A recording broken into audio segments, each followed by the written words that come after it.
Hi, I'm Anna, and welcome to the D3 Audible Cheat Sheets. If you're listening to this, you already know Bordeaux is one of the most important regions in the WSET Diploma D3 syllabus. You've read the chapter, you've underlined it, and yet in an exam, Bordeaux can still feel slippery. Not because the facts are hard, but because the logic isn't always clear. That's why I'm creating these D3 Audible cheat sheets. They are not summaries, they are not replacements for the textbook. They exist to explain why the details matter, how they connect, and how to turn them into distinction level answers when you're under time pressure.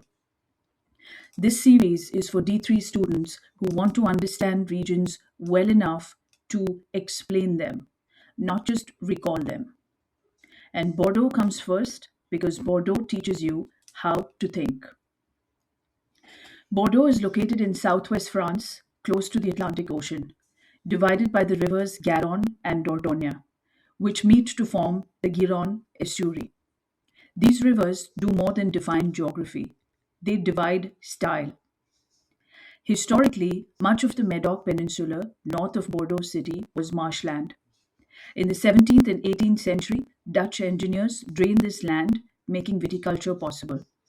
The newly available soils were dominated by gravel deposits laid down by ancient rivers.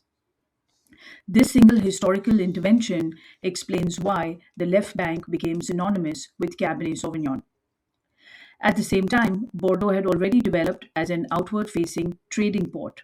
Wine was shipped from Bordeaux and surrounding regions, and an international merchant class, British, Dutch, Irish, and German, became central to the region's success. These merchants prioritized consistency, reliability, and reputation because Bordeaux wines were sold far from where they were produced. This export led history explains several enduring features of Bordeaux: the reliance on blending, the emphasis on hierarchy, and the importance placed on reputation over individuality. History here is not background knowledge, it explains Bordeaux's mindset. Let's talk about the growing environment. Bordeaux has a moderate maritime climate, strongly influenced by the Atlantic Ocean and warmed by the Gulf Stream. In favorable years, warmth through the growing season, combined with a dry, warm early autumn, allows grapes to ripen steadily, producing wines with balance, structure, and aging potential. This is why the greatest Bordeaux vintages can age for decades. But Bordeaux is not defined by its best years, it is defined by variability. Average rainfall is around 950 millimeters, but critically, rainfall timing is unpredictable. Rain at flowering can pause fruit set. Rain during the growing season increases disease pressure. Rain around veraison can delay ripening. Rain at harvest dilutes flavors and prevents full phenolic maturity. This leads to the first essential cause and effect chain. Unpredictable rainfall creates vintage variation, which makes blending essential and shapes Bordeaux's structured age-worthy styles. The Land pine forest offers some protection from Atlantic storms, but this protection is uneven. Northern and inland sites are cooler and more marginal. Vineyards closer to the Gironde estuary benefit from water's moderating effect, reducing frost risk and improving ripening reliability. Frost remains a major hazard, with devastating events in years such as 1956, 1991, and 2017. Hail is an increasing threat also. These hazards have real economic consequences. In 2017, frost reduced Bordeaux's production to roughly one third below the 10-year average.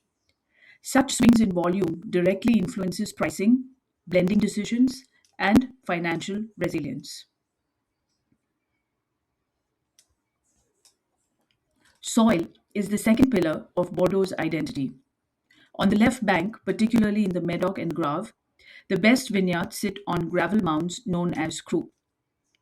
These gravel drain freely after rain, reducing waterlogging and disease pressure. They also retain heat, slowly releasing it at night, which aids the ripening of late ripening varieties. This combination makes gravel ideally suited to Cabernet Sauvignon. However, gravel has limits. In hot, dry years such as 2003, shallow gravel soils can induce drought stress. Clay pockets, particularly in Saint Estèphe, retain more water and produce robust wines, but historically they have not achieved the same acclaim as the best gravel sites. On the right bank, clay dominates. Clay soils retain water and remain cooler, suiting Merlot, which ripens earlier and more reliably than Cabernet Sauvignon and is also susceptible to drought. In Pomerol, soils can be less than 1 meter deep, increasing vulnerability in very dry years, as seen in 2016. Limestone is also significant in parts of Saint Emilion, contributing freshness and structure. This soil divide explains Bordeaux's stylistic split more clearly than any appellation map.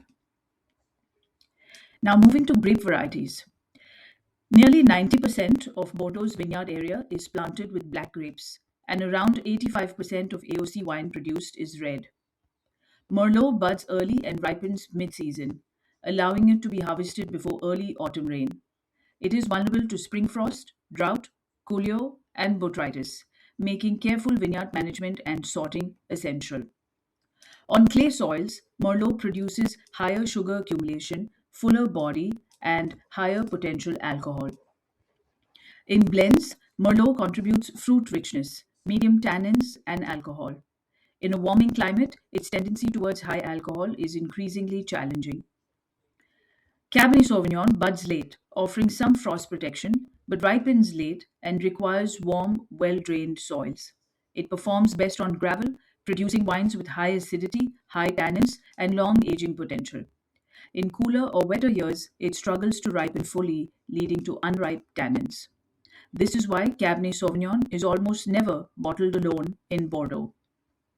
Cabernet Franc adds aromatic lift, freshness, and acidity. Petit Verdot, historically risky due to late ripening, is now increasingly valuable in warmer vintages for color, spice, and structure. Malbec declined sharply after the frosts of 1956 and was largely replaced by Merlot. For whites, Semillon is central. It provides body, texture, and aging potential and is susceptible to noble rot. Sauvignon Blanc contributes acidity and aromatics, while Muscadet adds floral notes to sweet wines. Blending in Bordeaux is not tradition, it is adaptation to climate. Let's move to vineyard management. Top Bordeaux vineyards are traditionally planted at high densities, often close to 10,000 vines per hectare. This reduces vigor and increases concentration, but significantly raises cost. Less prestigious appellations may be planted at much lower densities, producing higher yields and simpler wines. Guillot training dominates, with double Guillot more common on the left bank and single Guillot on the right bank. Cordon training is rare but valued by some estates for improved aeration and natural yield control. Disease pressure is high due to humidity. Canopy management is therefore essential. Leaf removal improves airflow and reduces fungal pressure, but excessive leaf removal can cause sunburn, as seen in 2003. Modern practice favors later leaf removal to balance ripening and protection. Yield management has evolved. While yield reduction improves concentration, excessive bunch thinning led to overly rich, unbalanced wines, particularly on the right bank. Current practice emphasizes balance achieved through winter pruning rather than aggressive intervention. Average yields have fallen to around 50 hectoliters per hectare, improving quality while preserving freshness and nuance. Harvesting is increasingly precise. Large estates hire picking teams for extended periods, accepting downtime to avoid harvesting in poor conditions. Hand harvesting dominates at the top end, while machine harvesting remains essential for volume wines.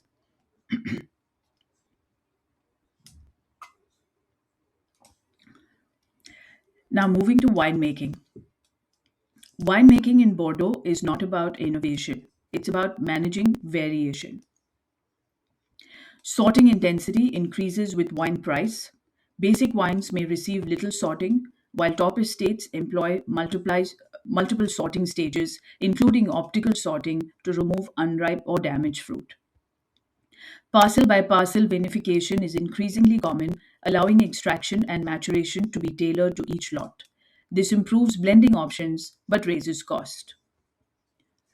Red wine fermentation takes place in closed vessels using pump overs. Extraction is adjusted according to vintage conditions. In ripe years, maceration may be shortened to avoid over extraction. In cooler or diluted vintages, maceration is reduced further to prevent harsh tannins. Wines intended for aging may remain on skin for 2 to 4 weeks, while early drinking wines see shorter macerations. Press wine is treated separately and added only if additional structure is required. Malolactic conversion usually follows fermentation and may occur in tank or barrel.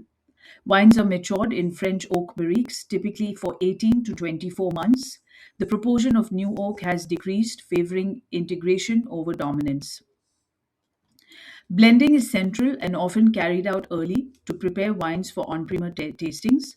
Second wines allow producers to protect the quality of the grand vin while monetizing surplus wine. Now let's move to dry white wines.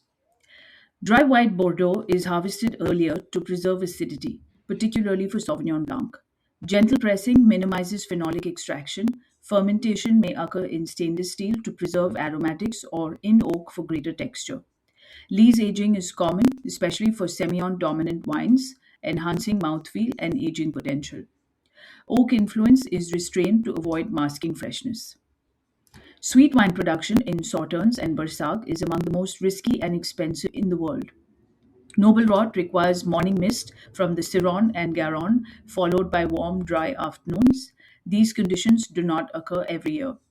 Harvesting is carried out in multiple passes, selectively picking botrytized berries. Yields are extremely low, driving costs sharply upward.